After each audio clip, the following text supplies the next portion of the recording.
আসসালামু আলাইকুম গাইস, সবার কি অবস্থা, কেমন আছেন? তা আমি গ্রামের বাড়ির থেকে যাচ্ছিলাম আমার স্যারের বাসায়, যেখানে আমার গাড়িটা আছে। আমি ঢাকার উদ্দেশ্যে রওনা দেবো, সবাই জানেন। তা এই যে আমি এক চাচার গাড়িতে, এই যে আমার এক চাচা, এই যে আমার চাচা, এই যে চাচার গাড়িটা, তাই চাচার গাড়িতে করে আসছি আমি। তা চাচা আমাকে বলতেছে, কাকা আমারে আপনি কি বললেন? বা প্রথম এমনি তোমার গাড়িতে উঠেছি, এমনি একেবারে অন্তর দিয়ে ভালোবেসে ফেলেছি। তাই আজকে এত দূর আছে তোমার নিয়ে আসি, তা নাহলে আমি নিয়ে আসতাম না। তাই না? হ্যাঁ। তা কাকার গাড়িতে আপনি আগে একদিন আসছিলাম, তা কাকার সাথে আজকে দেখা হইলো। কাকা বললো সে অন্তর দিয়ে আমাকে খুব ভালোবেসে ফেলেছে।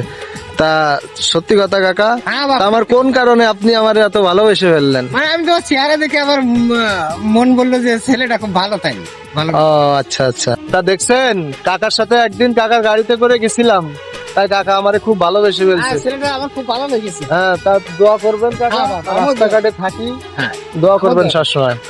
তা কাকারে যে যে চেনেন অবশ্যই কমেন্টে জানাবেন, আর ভিডিওটা বেশি বেশি করে শেয়ার করে দিবা। আল্লাহ হাফেজ।